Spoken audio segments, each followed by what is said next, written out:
Mesdames et messieurs, amis téléspectateurs, bonsoir et bienvenue à cette interview choc. Il a décidé de rompre les silences après avoir pris quand même la parole par écrit pendant très longtemps, en publiant des tribunes. Aujourd'hui, il renoue avec l'audiovisuel en voulant partager avec nous, avec vous, sa parole. Lui, c'est Adolphe Muzito, honorable député, élu des Kikwit, ancien Premier ministre de la République du Congo. Il est l'invité pour cette interview que je salue. Honorable Muzito, bonjour. Bonjour. Merci donc d'accepter cette interview et ça n'a pas été facile pour nous de vous convaincre de parler parce que vous avez décidé de rester loin de tout, mais en nous offrant de temps en temps des tribunes. Nous sommes ici à Bibois, c'est quand même dans la périphérie de la ville de Kinshasa, où vous êtes pratiquement, on dirait, en retraite. Et nous sommes venus ici, chez vous, pour que vous puissiez ouvrir la parole et parler. Vous allez donc nous parler des questions essentielles, nous allons parler de votre propre situation actuelle, nous parlerons du pays, de l'économie, nous parlerons de votre vision sur la prospective, et nous parlerons du social, de ce que la population attend de ses élites. Pour en parler, je suis donc heureux d'accueillir sur ce plateau des confrères et des consoeurs, Anita Luamba de la RTVS1. Bonjour Anita. Bonjour Olivier. Merci donc d'être là. Je salue le doyen, Oscar Kabamba, qu'on ne présente plus, de la RTNC. Bonjour. Et la plus talentueuse, Rachel Kissita, de Numérica Télévision. C'est avec donc les confrères que nous allons discuter avec l'honorable Muzito. Nous savons déjà d'entrée des jeux qu'il prend la parole pendant longtemps. On n'a pas beaucoup de temps, on n'a que quelques minutes. Alors nous vous demandons d'être assez concis dans les réponses. Mais première question, pourquoi avoir gardé silence pendant si longtemps? Et pourquoi décider aujourd'hui de rompre ce silence? Oui, disons qu'il y a une petite contradiction dans les propos que vous tenez. Je n'ai pas gardé silence. Il est vrai qu'en tant qu'ancien Premier ministre, je me devais un devoir de réserve pendant 1 an, 2 ans après avoir quitté mes fonctions. Mais tout de suite après, j'ai pris l'option, cette fois-là comme député, de m'exprimer. Mais à ma manière, probablement parce que nous sommes tous des traditions orales. Mes écrits peuvent apparaître comme ne pas être une communication, mais moi je pense que c'en est une. Donc je me suis exprimé par écrit pour donner mon analyse, mon observation fort des moments. Les tribunes. Nous en sommes à la 11e. Nous en sommes à la 11e. Maintenant, des questions ont fusé de partout. Il fallait quand même que j'intervienne moi-même pour expliquer ici et là ma compréhension des choses. Évidemment, à la lecture de ces tribunes, d'autres interrogations sont surgies sur ce que vous êtes aujourd'hui. Ces tribunes ont été profondes parce que les faits traités étaient des faits réels, mais le ton utilisé était un ton presque revanchard, critiquant, un ton que utiliserait rarement un membre de la majorité. C'est la question donc que je vais vous poser. Êtes-vous aujourd'hui encore membre de la majorité? La question qu'il fallait poser, ce serait celle de savoir, êtes-vous du parti Lumumbiste Unifié? Je réponds par oui. Et si je suis du parti Lumumbiste Unifié, c'est que je suis membre de la majorité. Le pouvoir ici, nous avons concourir à celle qui soit là. Et donc nous assumons et les bilans et plus ou moins, disons, les programmes en action, mais aussi les bilans. Mais ici et là, nous donnons notre contribution.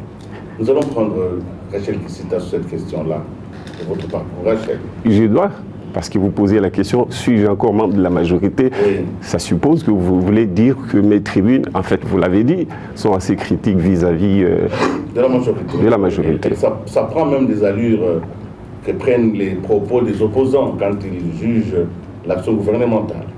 Oui, n'oubliez pas que j'ai changé de rôle dans l'entretemps. J'étais Premier ministre, membre du gouvernement, donc dans l'action, et que, à la suite des élections de 2011, je suis devenu député. Pas de l'opposition en tout cas. Mais quel est le rôle d'un Parlement? Quand on est acteur du Parlement, membre d'un Parlement, de soutenir par rapport au gouvernement? Non, de contrôler sa propre majorité au gouvernement. Et de faire des propositions. C'est le rôle que je me suis imposé, c'est lui d'apporter la critique, comme quand on est devant le perchoir, n'est-ce pas? On formule des critiques au programme du gouvernement déjà avant d'investir le gouvernement. Quand le gouvernement vient avec le budget, on apporte la contribution, on critique, on fait des observations, on fait des propositions. C'est le rôle que j'ai fait dans le cadre de cette division du travail, en tant que membre d'un organe de contrôle du gouvernement. Nous allons quand même répondre. Rachel Sida. Adolphe Muzito, vous décidez de refaire votre comeback médiatique. Tout à l'heure, vous avez dit que vous décidez... Je suis dans le média, voilà. Et par écrit. C'est un comeback médiatique par rapport à la télévision et à la radio. Voilà, vous êtes dans la presse écrite. Mais vous dites que vous décidez de vous exprimer en tant que député national autrement. Alors je vous pose une question, pourquoi signez-vous vos tribunes comme étant ministre honoraire?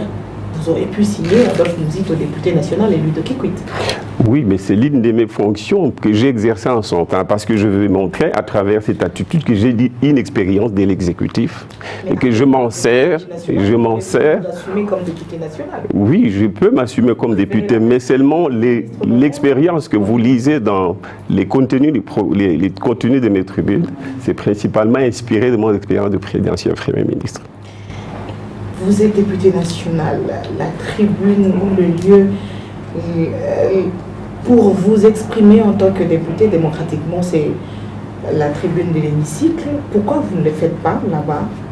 Vous aurez remarqué que par rapport à mes tribunes, et le temps qu'on donne à un député pour s'exprimer, ce n'est pas assez pour donner le maximum d'idées qu'on a, les grandes observations qu'on a sur l'action de l'État. C'est pourquoi j'ai fait le choix de m'exprimer sous ces formats-là, par les tribunes.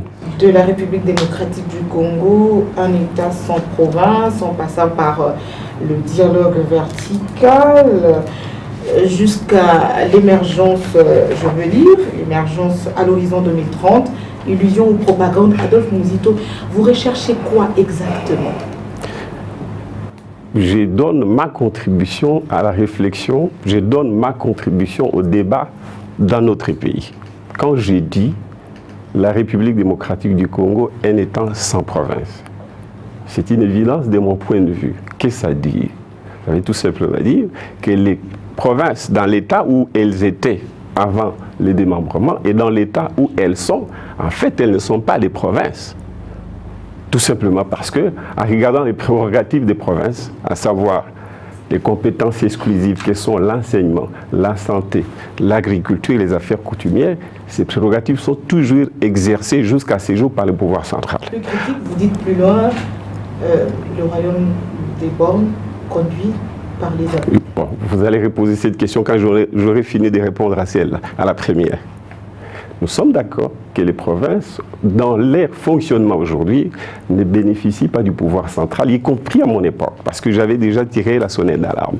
Parce que j'ai écrit à ces propos, parlant des contraintes et difficultés de province, dans les procédures de leur mise en application, j'avais déjà relevé la faiblesse. Et donc, les provinces aujourd'hui restent, avant le démembrement comme aujourd'hui, des simples administrations, sans prérogative constitutionnelle, l'air dévolu par la Constitution, sans ressources, l'air dévolu par la Constitution, c'est des déconcentrations de l'État. J'ai voulu indiquer cela pour sensibiliser l'élite politique, les dirigeants politiques que nous sommes, pour qu'on accélère la mise en place des provinces telles que décrites par la Constitution. Vous allez continuer, soyez calme. Vous avez encore la parole pour une dernière question sur ce chapitre-là. Mais je voudrais quand même demander à notre invité.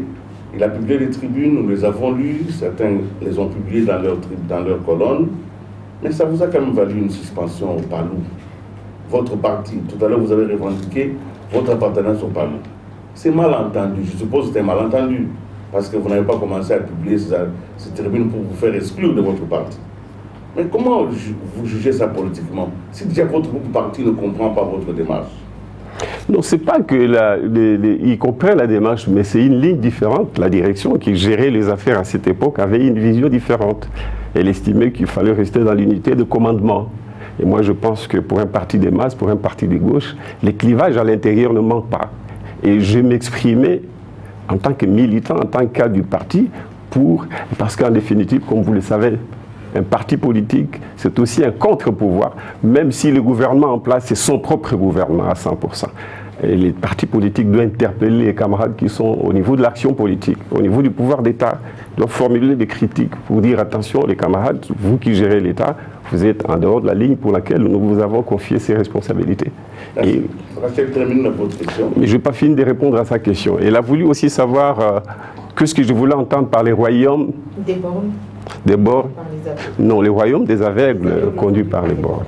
Vous savez, notre pays est caractérisé par un grand fossé entre les élites et les dirigeants politiques. Ça s'est traduit par les suffrages que le peuple nous donne. Vous prenez les 10 premiers partis de notre pays, les principales, c'est le PPRD. Il ne pèse que 12% de l'électorat national. Il est suivi, je parle de tous les partis, opposition majorité mise ensemble. Les suivants, c'est 9%, c'est l'UDPS.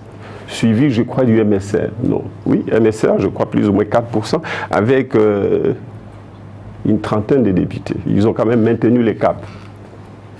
Je crois le Paloum au parti, c'est 3%, etc. Donc vous faites la somme de tous les principaux partis qui aujourd'hui peuvent ou sont supposés parler au nom du peuple. Ils n'ont pas 40%. C'est à peine, disons, ils ont 44%. C'est-à-dire qu'ensemble, ils ne sont pas représentatifs de la majorité nationale. Et voilà que ce sont ces messieurs que nous sommes qui dirigent les pays. Les uns dans l'action et les autres dans la contradiction, dans l'opposition donc. C'est très grave. Parce qu'il y a des pays, y compris africains, pour lesquels si tu n'as que 3%, tu ne peux pas siéger au Parlement. Le principal parti du pays, c'est les PPRD, mis ensemble avec son principal parti d'opposition, l'UDPS, ensemble, ils font à peine 22%. Et si vous les mettez ensemble, ils ne peuvent pas représenter le pays et le peuple. Voilà que ceux qui nous dirigent. Ils dirigent quoi? Ils dirigent ceux qui ont plus ou moins, je mets le principal parti politique du pays, ils dirigent ceux qui ont plus ou moins 55 ou 56% au sein du Parlement. Et le pays avec. C'est une anomalie. Ça signifie que le peuple, finalement, n'a pas donné son pouvoir à ces principaux partis, ni à l'opposition, ni à la majorité. Ça signifie que finalement, le peuple n'est incarné par personne. Mais alors, il est dirigé par défaut. Ce sont des raccourcis, hein? On peut dire que ça vous fait des raccourcis. Parce que le peuple a quand même choisi. Et le choix a été exprimé. Même s'il n'a pas pris la majorité de toute la population, encore faut-il que les gens aillent voter et veulent voter. Tout le monde n'est pas politisé. Oui, mais c'est tous les déficits auxquels vous faites allusion tacitement. Et je voudrais quand même vous dire que le peuple a voté, mais il a voté par défaut. Et il a voté les individus plus que des forces politiques, des projets politiques. C'est là où se situent les déficits. Donc, les partis qui nous dirigent aujourd'hui, si vous les mettez, vous les amenez en Angola, en Afrique du Sud, ils seront les derniers partis de l'opposition. La parole doit tourner. Et donc, ça signifie que les pays... Non, quelqu'un d'autre. Ça va, il faut écouter. Je vais terminer par une petite question. Non, vous allez revenir, Rachel. Je n'ai déjà pas encore fini de répondre à toutes vos questions. Vous allez revenir. Une question aussi simple. Vous êtes Premier ministre, personne n'écrit des tribunes pour critiquer votre action ou l'action gouvernementale. Pourquoi vous le faites pour votre ancien ministre des Finances? Vous voulez me mettre mal à l'aise, Matata Pognon? Non, mais justement, je me plains de ce que quand j'étais au gouvernement, il n'y ait pas un discours alternatif, ni de l'opposition, ni de mon camp politique, y compris pour m'orienter. Il ne faut pas avoir cette approche. Vous savez, encore une fois, on est des cultures monarchiques.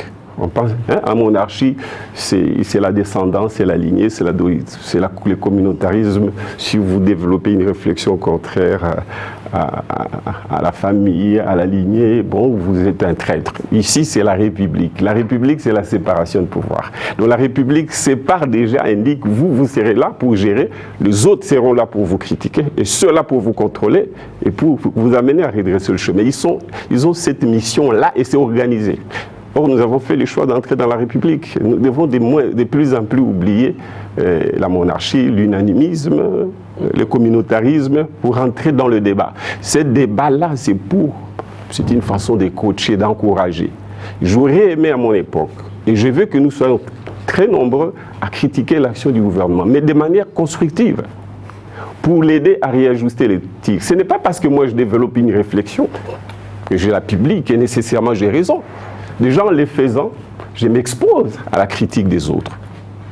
Pas une critique personnelle, mais la critique sur les idées que je développe pour qu'on enrichisse. C'est comme ça que les sociétés avancent. C'est dans la dialectique, la critique, c'est dans l'affrontement des idées que jaillit la lumière, dit-on. Oscar Kabamba, Voilà.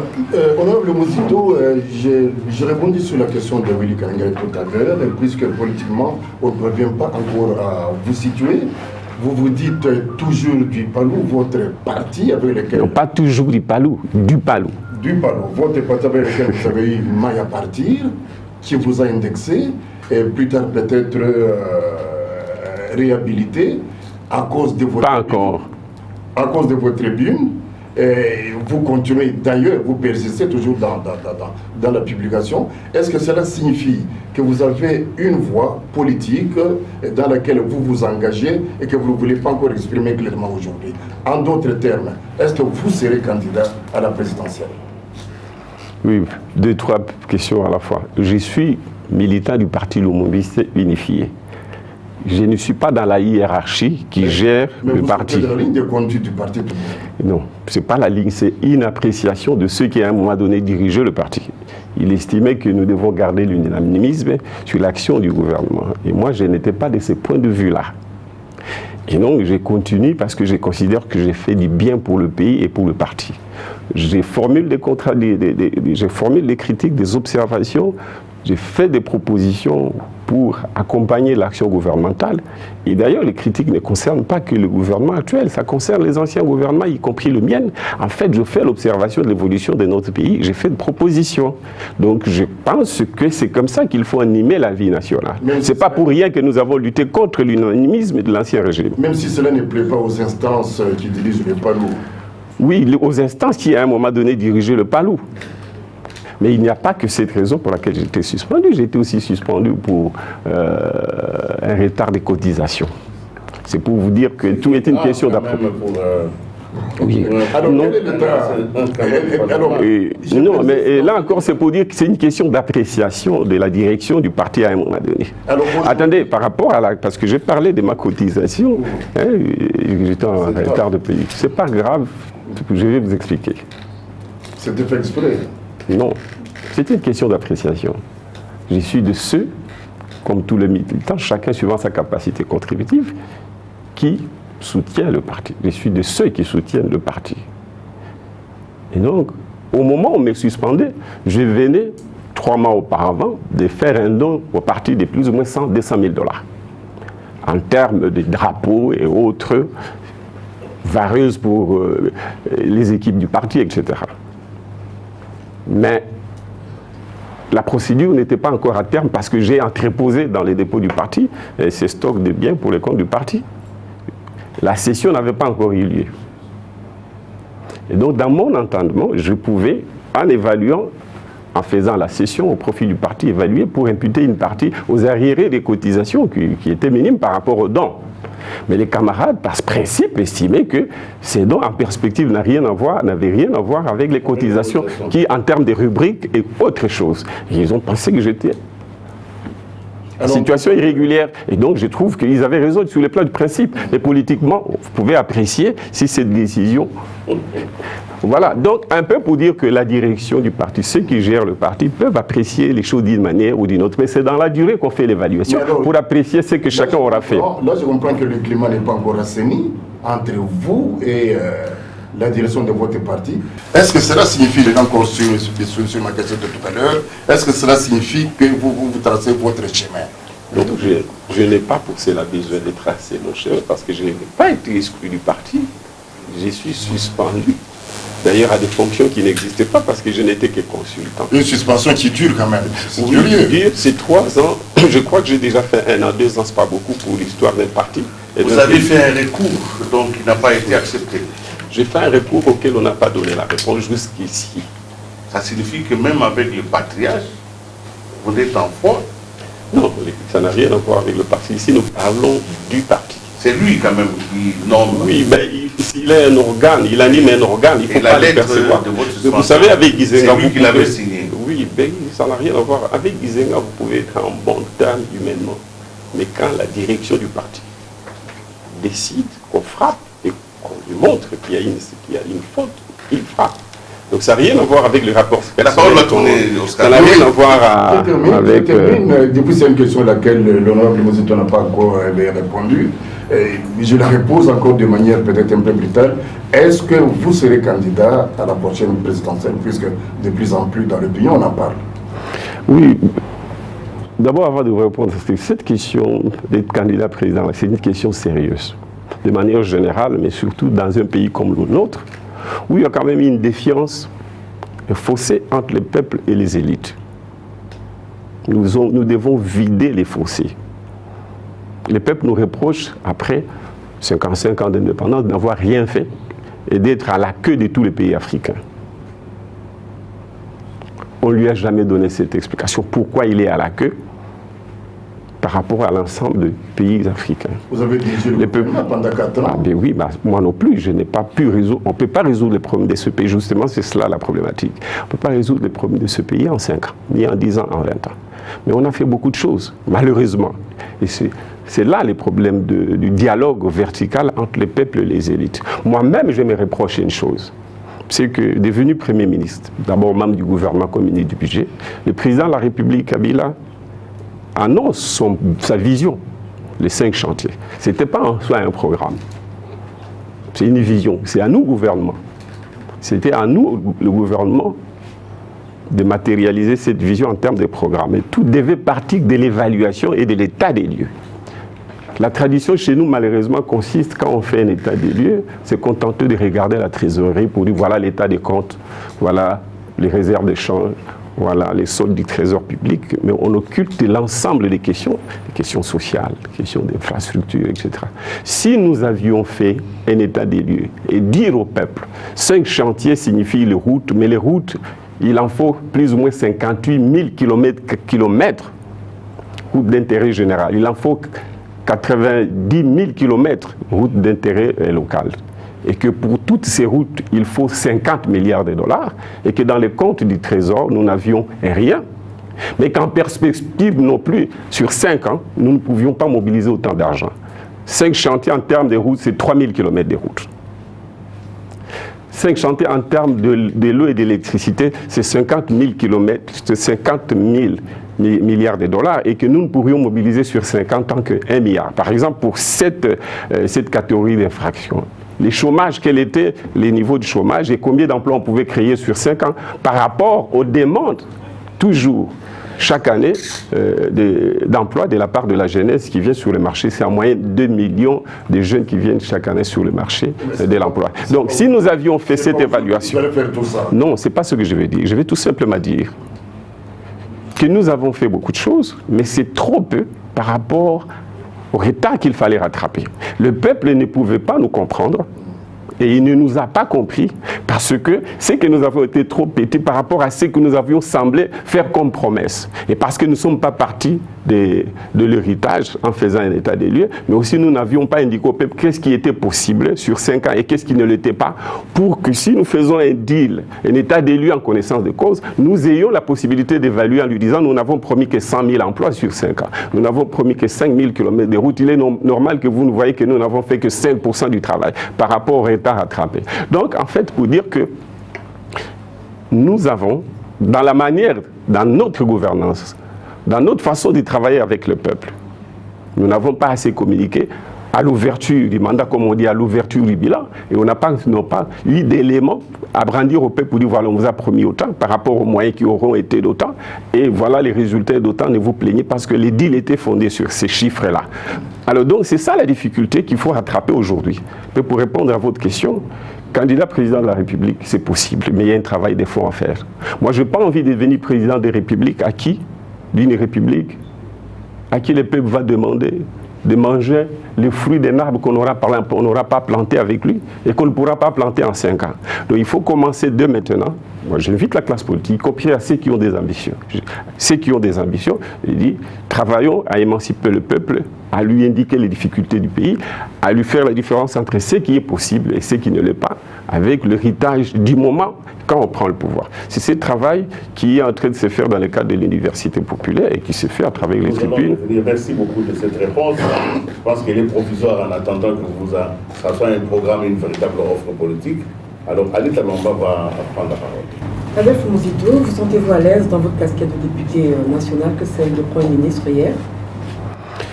C'est des responsabilités que la nation m'a confiées. J'essaye de donner le maximum que je puisse. Oui, vous dites que vous soutenez votre parti, le PALU, mais à lire vos tribunes, on ne sait pas exactement où vous situez, et il se murmure même que vous faites partie de ceux qui recusent, qui remettent en cause l'appartenance du PALU à la majorité présidentielle. Sinon, comment expliquez-vous cette perte d'influence au sein de l'AMP?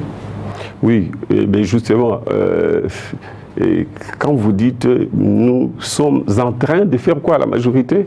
Non, mais parce que d'abord, les majorités chez nous se font sans qu'on identifie les différentes forces en présence en termes de vision et d'idéologie. Et si au départ, cela était le cas, on pourrait s'attendre à ce que tel parti politique ait telle attitude face à tel événement. Il n'existe pas de courant politique tout au moins identifié clairement. C'est la même chose d'ailleurs dans l'opposition malheureusement. De sorte que quand un parti politique ou un membre d'un parti politique montre la voie ou formule une critique sur l'orientation en application dans le cadre du gouvernement à un moment donné, pour dire attention, c'est pas ça la ligne historique, c'est pas ça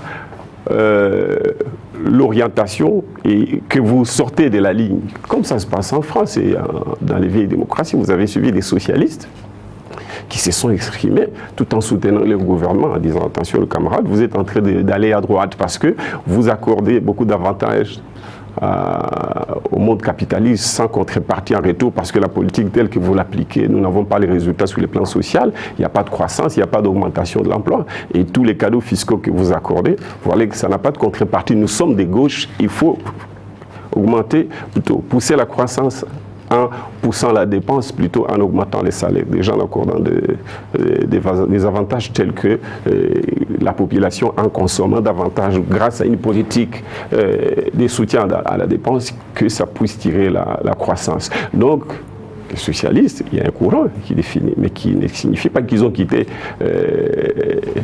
la gauche. Est-ce que votre sortie médiatique n'est pas une manière pour vous de donner votre position actuelle, comme l'a fait Moïse Katumbi ou Thiba Moukalala et les autres? Quelle position? Mais moi, je n'ai pas compris grand-chose de leur position. Parce que moi, j'estime qu'il y a une différence entre quitter son parti parce qu'on a une nouvelle vision, qu'on a l'impression que les autres ne sont pas dans la vision, et que par conséquent, on a un projet alternatif. Et le fait de dire, bon, je ne partage pas la position de tel ou tel dirigeant. Moi, je ne pense pas que je peux quitter mon parti parce que nous avons une divergence de vues sur les plans. Il faut reconnaître aux autres les droits de voir les choses autrement que moi. Donc, je ne peux pas quitter mon parti pour ça.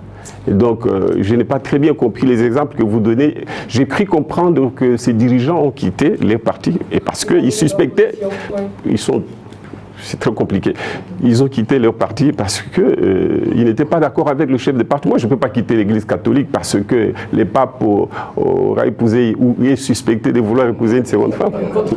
Donc, non, mais d'abord, revenons sur ce que vous posez comme question. Donc, j'ai l'impression que les gens ne quittent pas leur parti par conviction idéologique, mais par souci de positionnement.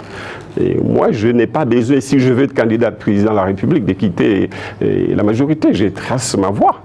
Et donc, je défends, je montre que j'ai une ligne qui est nouvelle et je demande aux camarades de soutenir ma vision. Vous allez formuler donc une ambition légitime en restant dans vos convictions. Dans mes convictions. Et j'attendrai que les camarades apprécient si je suis le meilleur pour soutenir cette conviction que nous sommes supposés partager ensemble. Nous avons presque fait la moitié de l'émission. Hein. Vous vous rendez compte de la difficulté que nous avons. Vous avez une route à tracer pour l'opinion. Vous n'êtes pas n'importe qui. Vous avez un bilan, un passé, une image. Donc il se formule dans la tête des journalistes, en même temps des questions sur ce que vous voulez proposer, mais aussi quand même des casseroles que peut-être vous traînerez. Et parmi ces casseroles, quand on parle d'Adolphe Muzito, nous l'avons fait ce matin en annonçant cette émission dans les réseaux sociaux, les gens reviennent pour dire qu'a-t-il fait comme Premier ministre pour qu'il ait la parole aujourd'hui. D'ailleurs, on dit qu'il a eu un enrichissement illicite. C'est un homme qui ne peut pas prendre la parole aujourd'hui. Il y a une image. Quelle est l'image finalement que l'on a de vous aujourd'hui? Quand vous voyez tout ça, je sais même qu'il y a une enquête judiciaire qui a été faite sur vos biens. Où est-ce qu'on en est aujourd'hui? Êtes-vous si riche comme on l'a prétendu? Avez-vous pris tant d'argent à la République? Il y a beaucoup de questions à la fin. Alors vous risquez de m'empêcher d'élaborer les points essentiels. Donc il y a un problème de votre image pour avoir été en poste comme Premier ministre et tout ce qui a été dit autour de ce poste sur vous-même. Ce qui fait que ça plombe la vérité des paroles que vous pouvez prononcer aujourd'hui. Donc, vous l'avez remarqué, toutes les questions tournent autour de cela. Avant que nous prenions la deuxième partie qui va concerner vos idées, votre offre politique, votre analyse sur la situation, essayons d'évacuer cette question. Oui, merci de me donner l'occasion de... Vous aurez remarqué que je n'ai jamais broché, je n'ai jamais réagi par rapport à cette critique. Avant d'en venir, je voudrais que vous me laissiez d'abord, parce que vous avez parlé du bilan, dire un mot de mon bilan. Moi, j'y suis nommé par le président de la République en novembre 2008. Le pays était en guerre. Et même avant la guerre, le pays était en rupture avec la communauté financière internationale. Les FMI qui avaient commencé avec le président Kabila en 2001 venaient de plier bagages au motif que le gouvernement 1+4 avait rompu les équilibres difficilement construites et ne pouvaient pas aller en programme avec eux. Il fallait donc discuter avec les FMI pour les convaincre à ce qu'ils reviennent. Mais qu'ils reviennent pour qu'on reprenne avec cette fois-là un programme informel avant d'entrer dans les programmes formels. Vous savez, Willy, nous avons une tradition de travail avec les FMI et la Banque mondiale. L'histoire enseigne que les FMI, travailler avec les FMI, c'est payer la dette. Et donc ne pas être en mesure de financer les sociales. On devait réduire les salaires, on devait réduire les effectifs, on devait faire des coupes budgétaires pour le fonctionnement du gouvernement.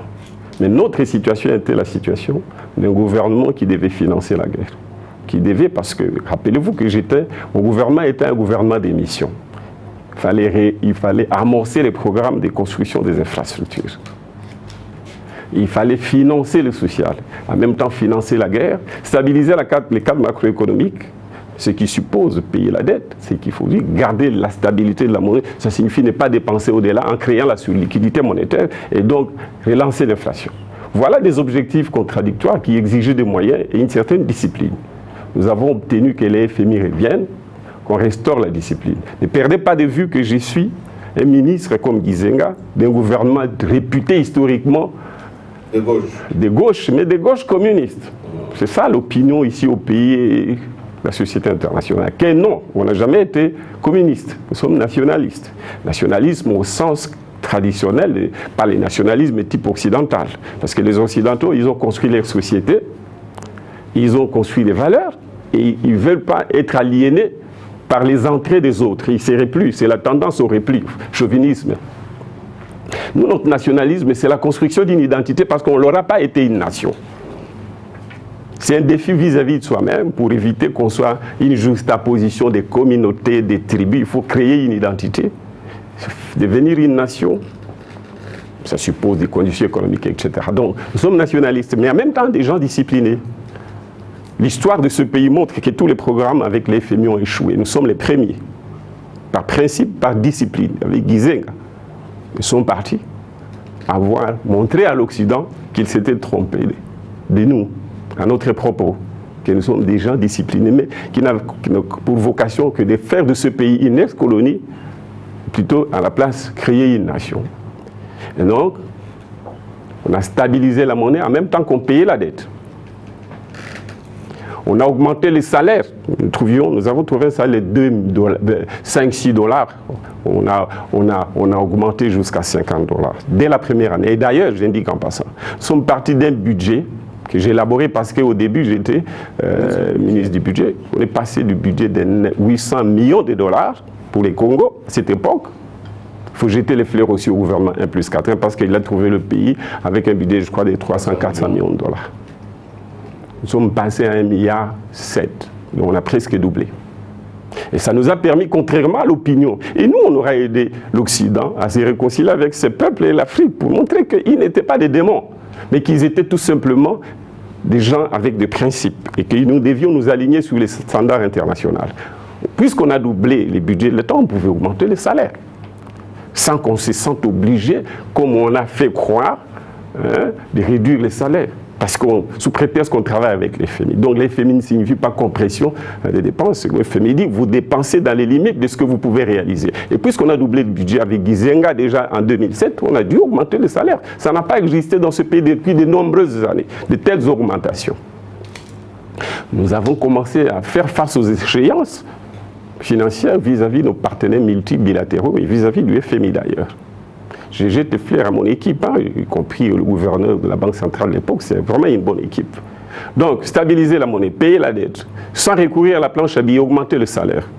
Commencer les infrastructures en même temps qu'on devait financer la guerre.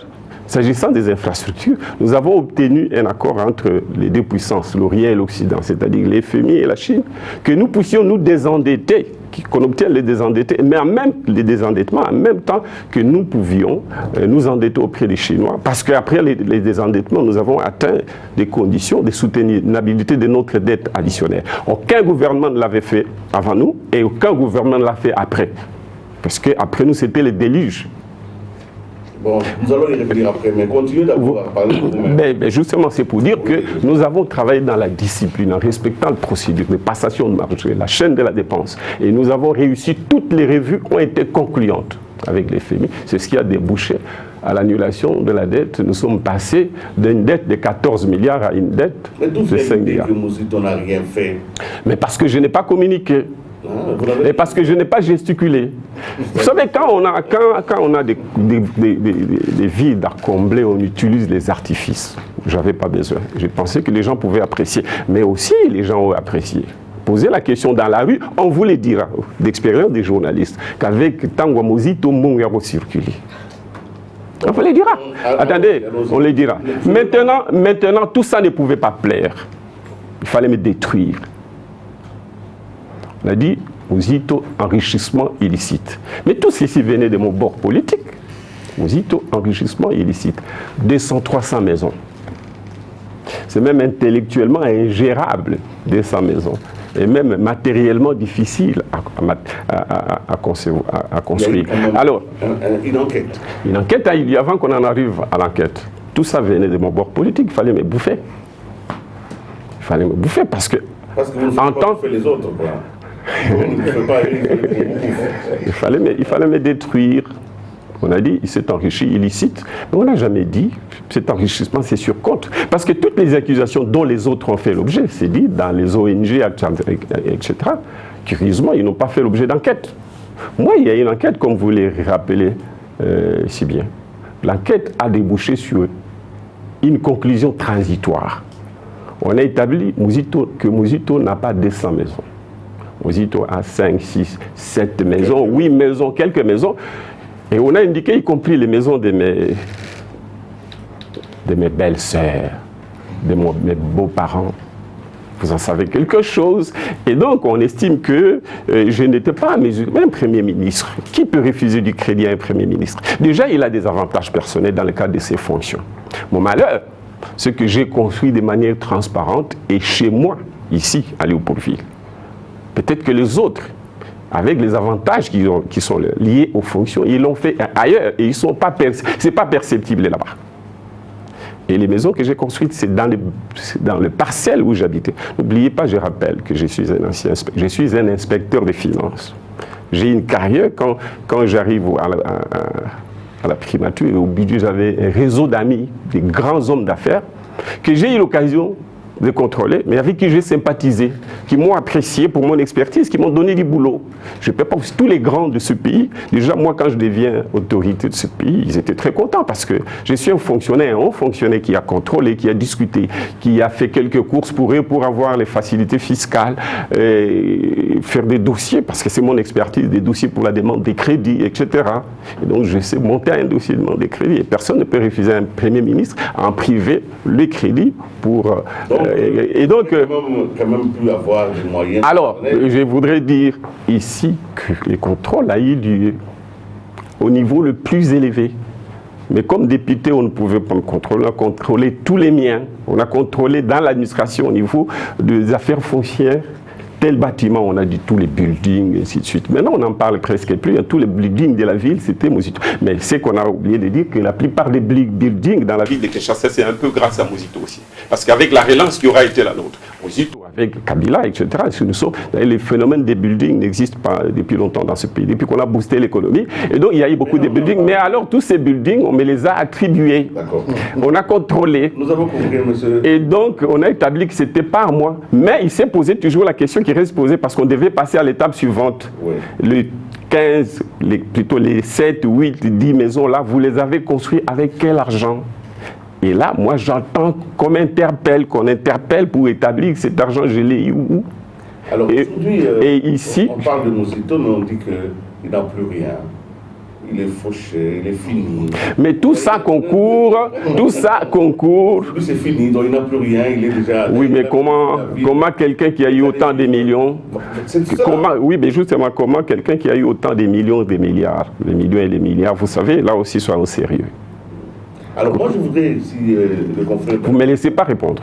Vous avez quand même le temps de parler, de vous expliquer sur la question. Ce n'est pas l'essentiel de l'émission d'aujourd'hui. Mais c'était important pour qu'on puisse faire un point.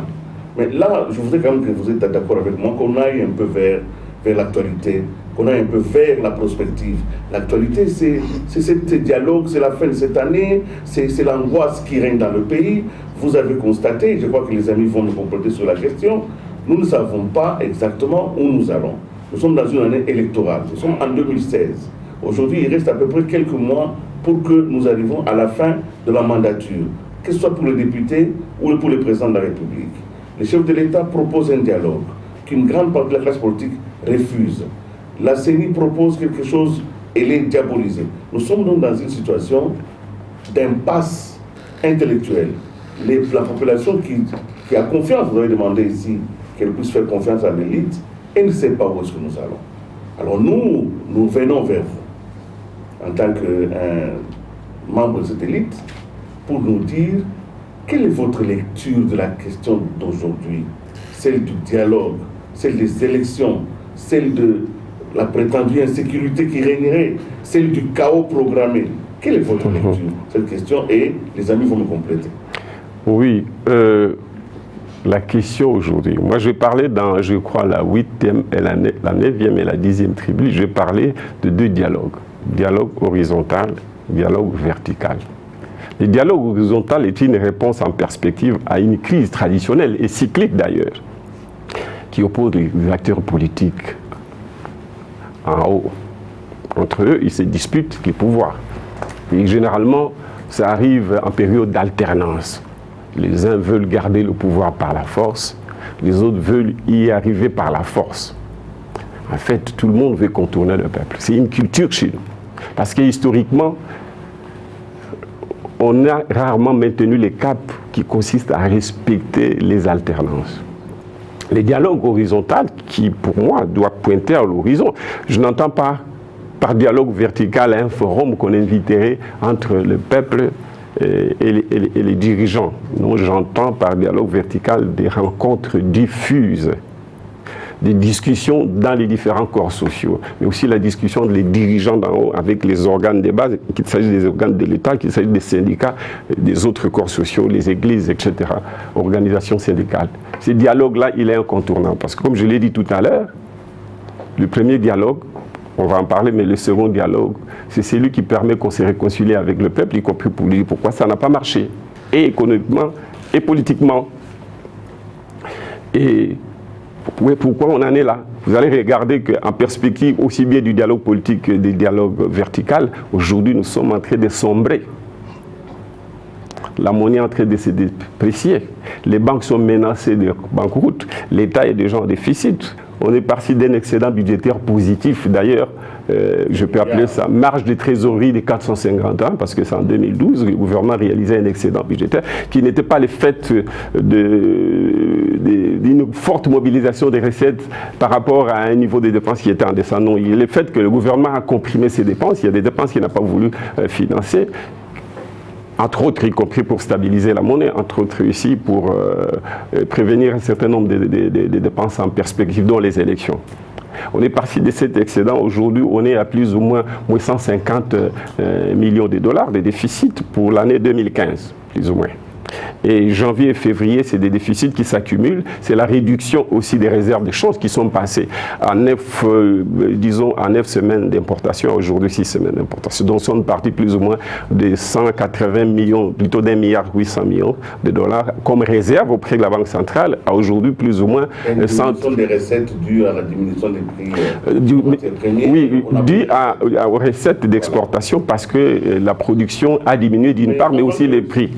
Et donc, ces dialogues, il faut expliquer au peuple. Voilà. Parce que nous n'avons pas de voie de sortie aujourd'hui si nous ne faisons pas ce que j'appelle les troisièmes dialogues avec la communauté internationale, dont nous sommes mal séparés et nous continuons à ne pas avoir de bonnes relations avec elle. Pour les élections, nous faisons quoi? Pour les élections, moi je suis convaincu qu'aujourd'hui, il y aura des élections dans le délai.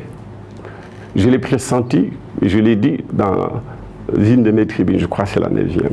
Les dialogues horizontaux, j'ai pensé que nous n'allions pas être dans les délais. Et si nous ne sommes pas dans le délai, quel est le sort des institutions? Quel est le sort de la Constitution? C'est là le débat. Je m'excuse, Mozito. Alors, toujours dans le cadre de ces dialogues que vous voulez inclusifs, vous dites, je vous cite, que pour résoudre l'actuelle crise, nous finirons une fois de plus par nous mettre d'accord pour violer l'actuelle Constitution et par ce fait qu'il faut retourner au peuple pour la réhabiliter et installer par la suite un deuxième verrou qui serait le peuple lui-même. Qu'est-ce que cela ça veut dire à ce moment où tout le monde s'accorde pour dire qu'on ne peut pas toucher à cette même constitution? Oui, je n'étais pas en train d'exprimer un vœu en disant ce que j'ai dit là. J'étais en train de faire un constat et de scruter l'avenir sur cette base-là. Le constat est que nous allions violer, ou même mieux, chasser l'actuelle Constitution, parce qu'une fois on arrive à la fin du mandat du président de la République, et puisqu'il ne peut pas continuer dans le cadre de cette Constitution, et puisqu'il n'y a personne pour les remplacer dans le cadre, je vais expliquer pourquoi dans le cadre de cette Constitution, le contraire est aussi possible. À ce moment-là, nous sortons de l'actuelle légalité. Et si nous en sortons, il faut passer par une transition. Qui dit transition, c'est passer d'un point A vers un point B en ayant un acte de transition pour ce qui nous concerne en politique. Et si nous passons par une constitution de transition, ce qui n'est pas un vœu, mais qui est un fait que je pressens au regard de l'évolution de la situation, il faudra tirer la leçon qu'il ne serait pas bon que les gouvernements qui seront installés, les institutions qui seront installées dans le cadre de cette nouvelle légalité des faits, rédigent une autre constitution en tant que pouvoir des faits et mettre le peuple devant un fait accompli en lui posant la question de savoir est-ce que tu veux cette constitution ou pas. Donc j'ai dit il faut résoudre une fois pour toutes ce que nous, aux Lumumbistes, appelons péché originel. Péché originel qui consiste à doter le pays, donner au peuple des constitutions rédigées par des inconnus, c'est-à-dire rédigées par un parlement non élu, un parlement des gens qui se sont nommés, qui rédigent sans mandat du peuple, sans vision certifiée par le peuple a priori, sans option acceptée par le peuple, rédiger une constitution et poser la question oui ou non au peuple s'il accepte. Il faudra cette fois-là, à ce moment-là, attendre qu'on organise les élections par ces pouvoirs des faits, par ces gouvernements de transition, avec son parlement des faits, qu'ils organisent les élections, comme ça s'est passé en Afrique du Sud, pour que seul le gouvernement élu, en Afrique du Sud c'était Mandela, avec son parlement élu, puisqu'il a eu la majorité, puisse élaborer une nouvelle constitution. Donc nous y allons. Ne me posez pas de questions pour penser que je suis en train d'exprimer un souhait. Je suis en train de constater la perspective et j'en tire les conséquences. Nous allons prendre deux questions sur cet aspect. Nous allons aborder la dernière partie de l'émission. Le temps passe vite. Alors, si vous avez une question, Annie aussi a une question et nous allons clôturer cette question du dialogue et de l'actualité pour aborder la dernière partie. Adolphe Mozito, en clair, pour ou contre le dialogue? Je raisonne ici dans le cadre de mon parti, oui pour les dialogues. Pour aboutir à quoi? Oui pour les dialogues, y compris pour constater que les institutions sont tombées. Elles devraient tomber, la Constitution aussi, et qu'il faut trouver un relais. Parce qu'aujourd'hui, la question n'est plus de savoir allons au dialogue, y compris tout simplement pour nous entendre sur les élections, parce qu'on ne saura pas les organiser dans le délai. Malheureusement, ils ne sont pas hypocrites vis-à-vis du peuple. Les gens ont tellement peur du peuple, et parce qu'ils ont un fâcheux précédent, et qu'ils n'osent pas lui dire la vérité. Il n'y aura pas d'élection cette année. Il n'y aura pas, de mon point de vue, c'est pas un souhait que j'exprime, mais je constate qu'il n'y aura pas d'élection. Parce que là, fondamentalement, pour quelles raisons? C'est pas moi qui réponds à la question, j'essaie d'interpréter la présentation de la CENI. La CENI nous a dit qu'il faut un minimum d'un mois, plutôt d'un an et demi pour les fichiers, pour enrôler les nouveaux majeurs, enrôler les compatriotes qui sont à l'étranger, et tout ça. Mais j'ai entendu aussi le G7 dire qu'il fallait revoir la configuration de la CENI. Je ne sais pas si j'ai mal lu dans une de leurs déclarations. Ça signifie qu'il faut prendre 2-3 mois pour nous mettre d'accord sur la nouvelle CENI qui va faire le fichier électoral, qui va faire l'enrôlement des nouveaux majeurs. Et donc, puis je connais cette classe politique parce que j'ai été de toutes les batailles. Donc, nous avons peur des élections, les uns comme les autres, pour des raisons différentes. Gouverner, c'est aussi prévoir. Comment entrevoyez-vous l'avenir politique de la République démocratique du Congo, avec ou sans Joseph Kabila comme président de la République? Cette question-là ne m'intéresse pas. Je ne crois pas que l'avenir du pays peut s'identifier à une personne. La question est de savoir quelles sont les institutions demain, quel est le contenu des visions, etc. de ces gouvernements de demain. Je ne peux pas ramener l'avenir du Congo à Kabila ou à son absence, parce qu'il y en a qui pensent que l'avenir du Congo passe par son départ. Il y en a qui pensent que l'avenir du pays, c'est son maintien. Je crois que nous avons des problèmes profonds sur lesquels nous devons réfléchir. Et parce que d'abord, le premier problème, c'est que le peuple n'a pas confiance en son élite, mais aussi le peuple a perdu confiance en lui-même. Et le peuple peine même à exister comme peuple parce que finalement, c'est un peuple qui n'a pas pu se fédérer à opter pour une vision, puisque la vision ne la lui a pas non plus présentée, faute des partis, des vrais partis politiques. Et donc, c'est une bataille pour notre existence, pour notre autodétermination. C'est plus sérieux que ça. Ça va tourner, il reste un peu de minutes. Ça va tourner, donnez à Anita. Avec le démembrement des provinces est aujourd'hui effectif. Nous sommes passés de 11 à 26 provinces. Les organes délibérants des 21 nouvelles provinces sont déjà dotés de leur bureau définitif. Pour autant, Adolphe Muzito reste toujours dans sa position de la faillite de l'État en vue et du blocage, comme évoqué dans l'une de vos tribunes. Oui, mais la faillite ne fait que s'aggraver, même si malheureusement on a du mal à la constater, parce que pour constater une faillite, il faut voir la comptabilité d'abord. Pour voir que les recettes c'est autant, les dépenses autant. Nos entités décentralisées, nos provinces n'ont déjà pas de budget, n'ont pas de comptabilité. Nos entités centralisées, nos secteurs, nos chefferies.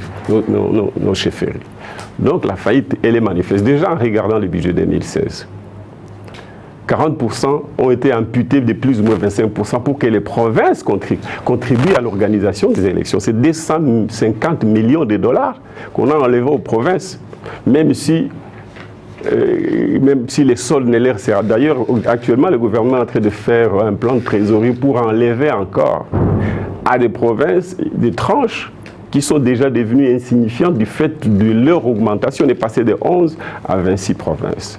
Quand vous voyez les tranches dégagées pour chaque province, je prends ma province, les Kwilu, c'est plus ou moins 80 millions de dollars.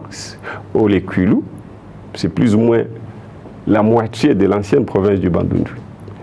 C'est plus ou moins les doubles de la moyenne en termes des effectifs des fonds des enseignants.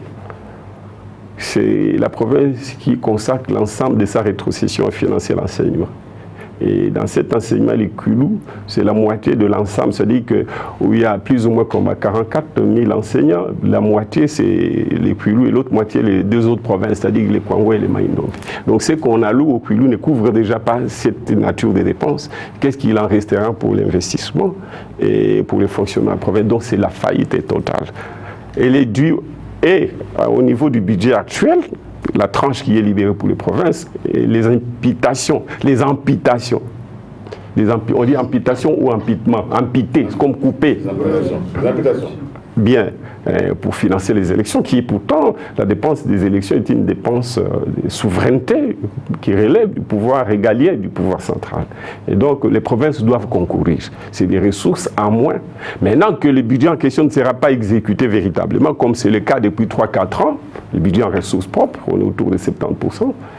Et donc, avec la chute actuelle de nos recettes d'origine minière, Il va se poser un problème, non seulement pour organiser ces élections-là, mais pour faire fonctionner ces provinces, ces entités. La faillite est totale. Il ne faut pas l'imputer nécessairement. Ce n'est pas une critique que je formule en direction du gouvernement nécessairement, mais je constate l'état de notre nation qui nécessite un plan d'aide internationale. Oui, peut-on aujourd'hui parler des relations tumultueuses entre la majorité présidentielle et les Palous au regard des crocs en jambes quand même qui sont entretenus lors des candidatures des vice-gouverneurs et gouverneurs et même lors de l'élection du bureau définitif de l'Assemblée provinciale du Palou où le Palou n'a même pas pu obtenir un poste au bureau. Qu'est-ce que vous voulez que je dise?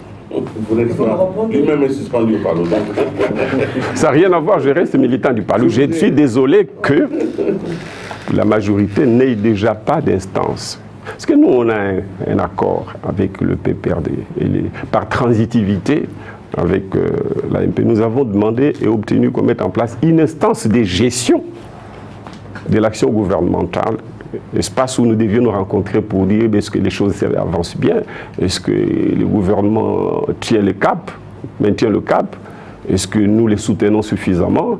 Mais cette instance n'a pas fonctionné, malheureusement. Bon, c'est notre faute à nous tous, hein, mais ces choses auraient pu être résolues. Et c'est malheureux parce que nous avons un deal historique qui nous a mis ensemble, le président Kabila et Gizenga. C'est vrai que ce n'est pas un accord stratégique qui nous lie dans la durée, mais c'était un accord préélectoral qui a fait que le Palou n'a pas présenté des candidats en 2011. C'était d'ailleurs logique, ce n'était pas normal que vous souteniez un candidat, alors que la Constitution disait Gizenga lui donnait 2 mandats et que vous présentiez un adversaire pour battre campagne contre lui et donc contre votre propre bilan.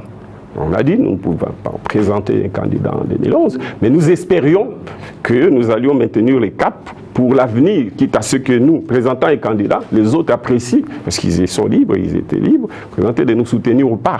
Mais j'ai l'impression que les choses n'ont pas très bien fonctionné. Je ne sais pas dans quelle mesure c'est rattrapable. Nous allons aborder la dernière partie qui nous reste à peu près 5-6 minutes. Ce n'est pas beaucoup. C'est une première émission. Vous allez rester longtemps sans parler. Les questions sont inépuisables, les réponses seront aussi comme ça. Mais on vous entend parler, d'ailleurs c'est la dernière partie de cette émission, vous constatez la faillite, tout va mal, là où vous n'êtes pas, c'est mauvais, là où vous étiez, c'était bon. On peut vous faire cette critique-là en disant, mais lui, c'est bon quand il est là, quand c'est mauvais quand il n'est pas là. Mais la question sérieuse, c'est la question de l'émergence. D'abord, il faut que j'évacue, parce qu'il ne faut pas... Non, non, s'il vous plaît, je vais évacuer. Je vais évacuer... Non, non, je ne vous laisse pas. Vous allez me permettre de répondre à cette question introductive. Ce n'est pas une question. Si. Vous allez répondre. Non, c'est même mieux qu'une question, c'est une affirmation. Je vous en prie. Bien. Si le pays est en faillite, mais je dis dans mes tribunes que c'est une faillite congénitale. Mais que malheureusement, la première génération des politiciens n'a pas pu évaluer. Quand nous entrons, d'ailleurs dans les ateliers du Palou, ça a été dit, quand nous devenions indépendants, déjà 5 ans auparavant, les Belges n'investissaient plus parce qu'ils se savaient partis 5 années après. Nous avons hérité de cette faillite. Mobutu nous l'a légué. Mais seulement, nous essayons d'en sortir. Nous étions en train d'en faire. La faillite, c'est quoi? La faillite, c'est l'incapacité pour une personne physique ou morale de faire face à ses obligations à court terme, principalement. Aujourd'hui, savez-vous que sur 500-600 000 enseignants, nous ne payons que 350, 400 000 enseignants. Les autres, on ne les paye pas et pourtant, ils pressent pour le compte de l'État et ils ont un contrat avec l'État. Savez-vous que beaucoup de fonctionnaires dans la magistrature, nous sommes incapables de payer ça. Nous accumulons des arriérés. C'est parce qu'on n'est pas encore un état de droit, on est un état de droit en construction que nous nous permettons cela. Si ces messieurs étaient syndiqués, c'est là l'intérêt des forces tampons que sont les forces sociales, les syndicats. S'ils étaient organisés en force réelle, ils auraient mis le gouvernement en genoux. Et si le gouvernement n'aurait pas été capable de payer le salaire, c'est comme ça s'est passé en Grèce. Nous avons près de 2 milliards de dettes vis-à-vis du secteur privé national, puisque nous ne payons pas ces dettes. Ces dettes-là, ce secteur privé ne peut pas donner sa contribution à l'augmentation de la richesse. Mais comme ils ne sont pas une force organisée, ils n'ont pas réussi à mettre les dirigeants, y compris à mon époque, bien entendu, les dirigeants, ici je raisonne en dialecticien, les gouvernements en position de se voir obligés de chercher l'argent ailleurs. Et moi, je pense que nous sommes en faillite.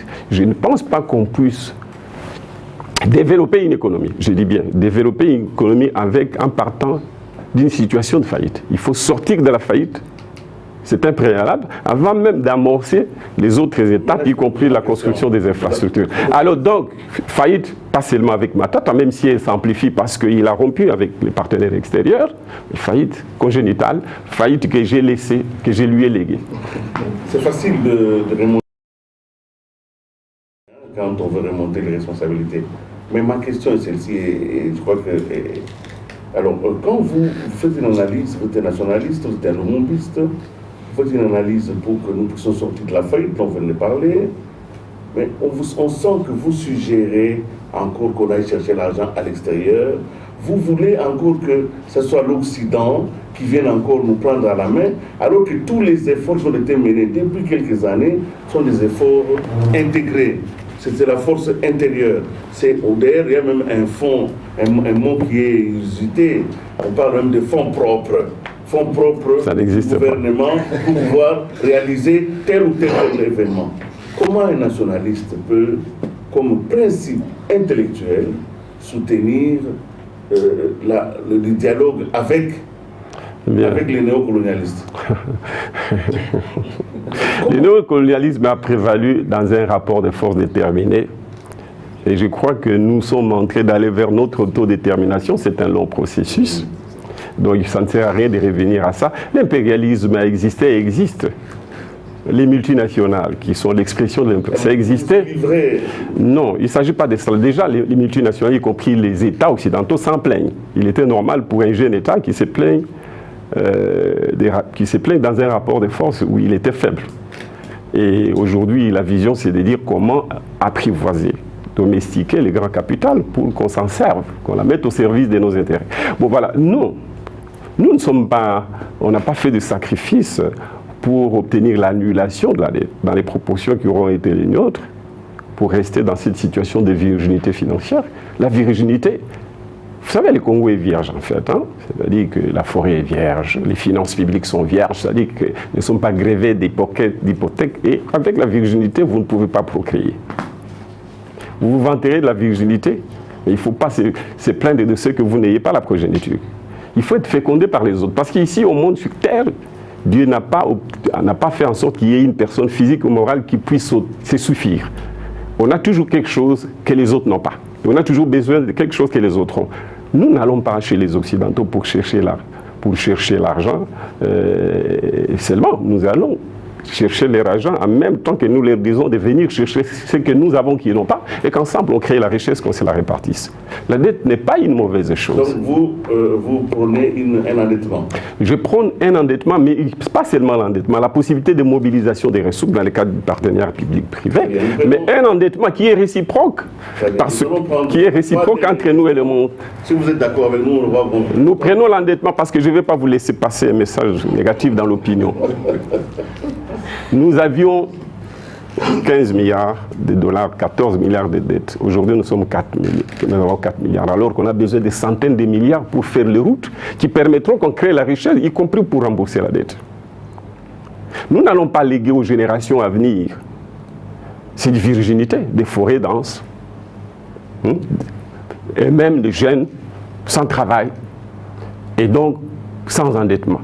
Retenez, un jeune Belge a une dette de 50 000 dollars par an qu'il doit rembourser, en même temps qu'il a un revenu, celui qui travaille. En moyenne, un revenu aussi de 50 milliards de dollars. Donc il est riche mais endetté. Nous devons choisir être riche et endetté ou être pauvre et non endetté. Très bien. Donc nous sommes allés à l'annulation de la dette pour créer les conditions d'un bel endettement. Et parce que nous en remplissons les conditions, aussi bien en termes de la hauteur du budget actuel qu'en termes de notre PIB et de notre balance de paiement, nous sommes capables de financer un service de la dette à hauteur de 1 milliard de dollars, avec en contrepartie un endettement qui nous permet de financer des infrastructures qui vont permettre qu'on crée plus de richesses et passer d'un budget aujourd'hui de 40 milliards à un budget de 150, 170 milliards de dollars. Parce que le potentiel y est, il s'agit seulement de les féconder. Merci.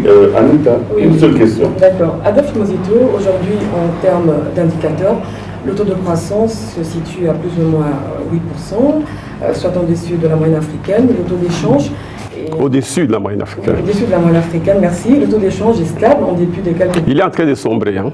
En dépit de quelques dépréciations, justement, que nous constatons actuellement sur le marché. Et qui risque de se pérenniser. Qui risque de se pérenniser. Je vais terminer ma question, s'il vous plaît. Le taux de chômage a sensiblement baissé. Hein, il a été quand même revu un peu à la baisse. N'est-ce pas là la maîtrise du cadre macroéconomique fourni par le gouvernement Matata? Pardon? N'est-ce pas la maîtrise du cadre macroéconomique fourni par le gouvernement Matata? Il y a quand même mais moi, je pense que la maîtrise... Les efforts qui ont quand même été fournis. Je n'ai pas cette impression, malheureusement. On a arrêté avec les plans de construction des routes et de l'ensemble. On ne mobilise pas les ressources extérieures qui devaient financer les infrastructures.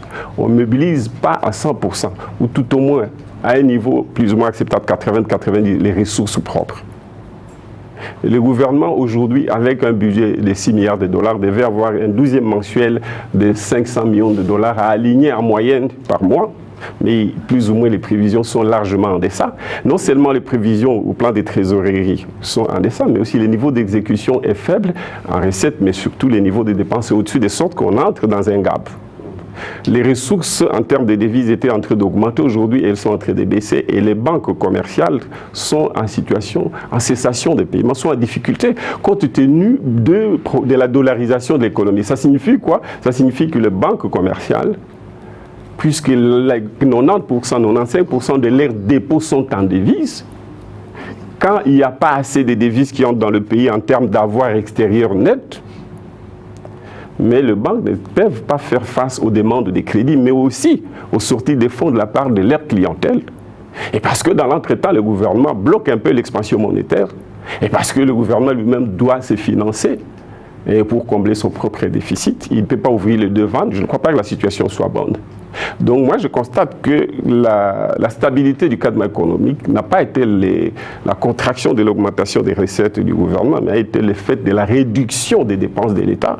Ce qui d'ailleurs, puisque l'État, quand il prélève 500 millions de dollars dans l'économie au titre d'impôts, il doit renvoyer cet argent en dépensant. Mais s'il ne renvoie pas, eh bien, il y a contraction de l'offre et de la demande. De sorte que ça crée un peu une espèce de récession. Et donc, parce qu'il y a eu de la contraction de la demande, et il n'y a pas eu augmentation substantielle des salaires, parce que nous, déjà en 2007, 2008, 2009, nous avons, tout en n'ayant pas encore les mines au niveau actuel de production, nous avons pu obtenir la croissance tout simplement parce qu'on a boosté la demande et la consommation par l'augmentation de salaire. Déjà, moi, en ressources propres, j'ai dépensé, mon gouvernement dépensait plus ou moins 40% qu'il consacrait au salaire. Mais j'ai l'impression qu'on est allé largement en dessous de cette fraction-là. Et donc, moi, j'ai dit la stabilisation, oui, mais la contrepartie, en fait, qui frise la récession, la contrepartie de la compression des dépenses de la part de l'État, aux dépens des dépenses d'investissement, mais aussi aux dépens des dépenses sociales. Adolphe Mouzito, à comprendre vos tribunes et à vous entendre parler, le pays est mal géré, il n'existe pas de croissance. Le pays n'est pas mal géré, je n'ai pas parlé de ça. Je n'ai pas non plus dit le contraire. J'ai dit que le pays a changé d'orientation. Pas chaud, pas froid, on est où? Non, j'ai dit ceci. Premièrement, on est sorti de l'orientation originelle, qui était que, l'État congolais assainit ses finances, y compris en augmentant la production, ce qui suppose qu'il travaille avec les partenaires extérieurs, y compris pour les soutenir en cas de rupture de l'équilibre budgétaire prévisionnel, y compris pour obtenir des appuis à la balance des paiements au cas où nos recettes venaient à baisser, parce que nous sommes un pays tributaire du reste du monde. Nous vivons de la vente, et de l'achat par les autres, de la vente par nous, mais l'achat par les autres de nos produits. S'ils ne veulent plus acheter parce que leur économie ne demande pas, nos recettes baissent. Et donc, si les recettes baissent, le rôle du FMI, c'est de vous donner un complément pour stabiliser votre monnaie et rencontrer la demande de vos devises. Et donc, j'ai dit, ça, on est sorti de cette orientation du partenariat avec les FMI et la Banque mondiale, qui étaient en fait non seulement des coachs, mais des bailleurs de fonds en cas de rupture de ces équilibres dont je viens de parler. Deuxièmement, nous avions levé l'option déjà depuis le dialogue international, les dialogues nationaux. Laissez-moi terminer s'il vous plaît. C'était de nous désengager du secteur productif. l'État devait lâcher les entreprises publiques, SNEL, Régie des Eaux, toutes les entreprises structurantes, au profit de marchands, des vrais investisseurs. Soit en ouvrant le capital, soit en redimensionnant ces entreprises pour en créer plusieurs et obtenir qu'il y a des partenaires qui viennent, soit en les donnant en concession ou tout moins pour partir de leurs actifs immobilisés. On est sorti de cette orientation. Maîtrisez mieux les chiffres. La croissance a des chiffres dont nous parle le gouvernement Matata Ponyo et l'émergence 2030. Illusion ou propagande? Je vous repose la question. 11e tribune. Est-ce que nous sommes à la fin de l'émission? Oui, j'enchaîne. Je voudrais qu'elle pose la dernière question. Ma dernière question, c'est dans la lignée de celle de Rachel, honorable.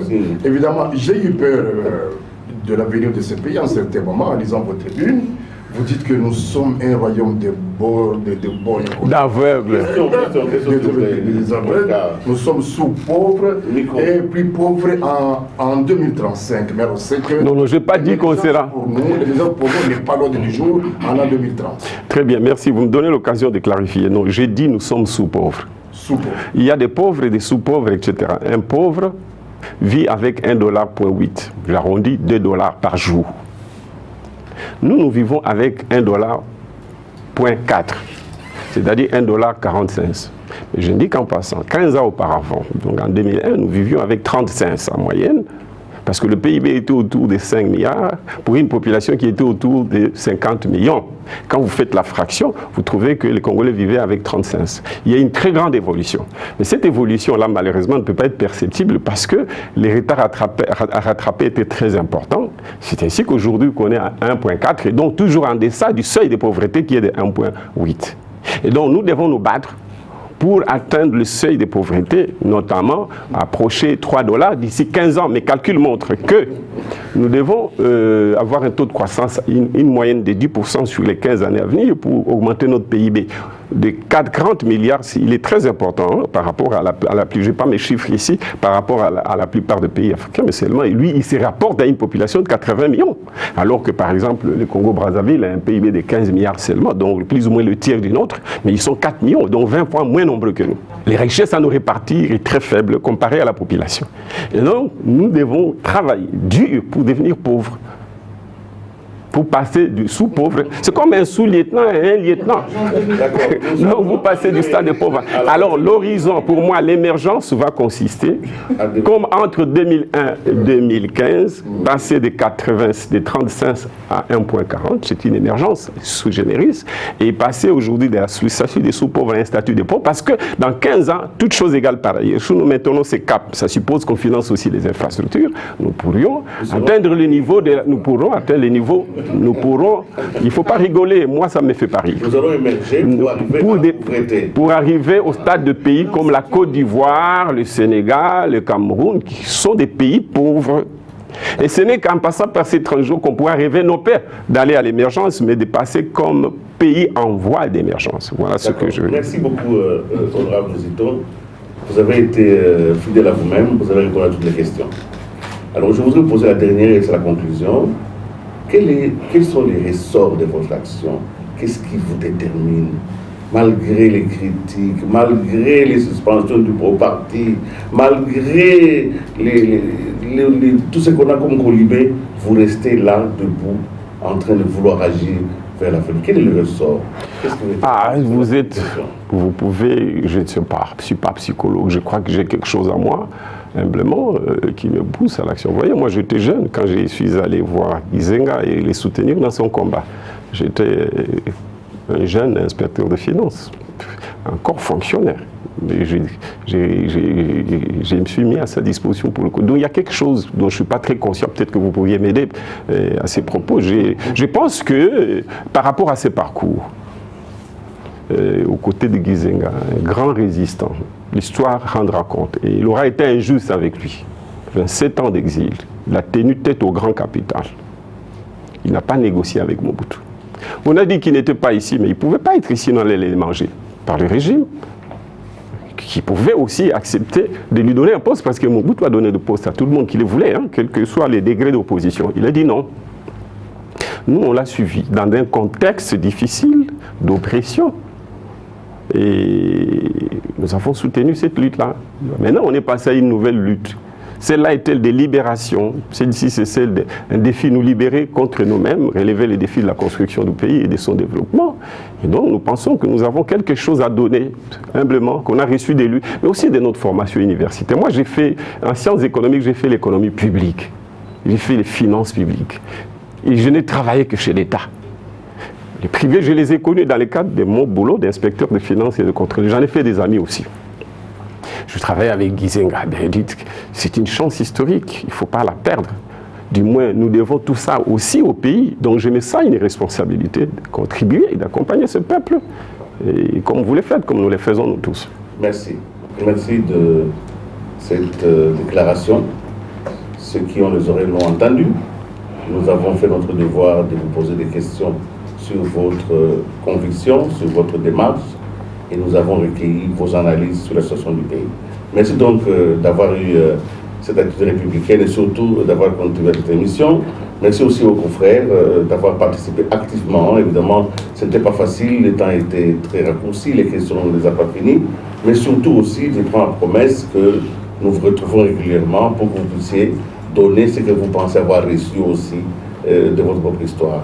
Merci aussi aux amis téléspectateurs, mais surtout à cette équipe technique qui nous a acquis ici à Bibois où nous sommes pour cette émission. Nous espérons que vous allez la suivre et que vous allez réagir parce que nous voulons ainsi faire réagir la population sur ces questions essentielles de notre nation. Au revoir et à la prochaine.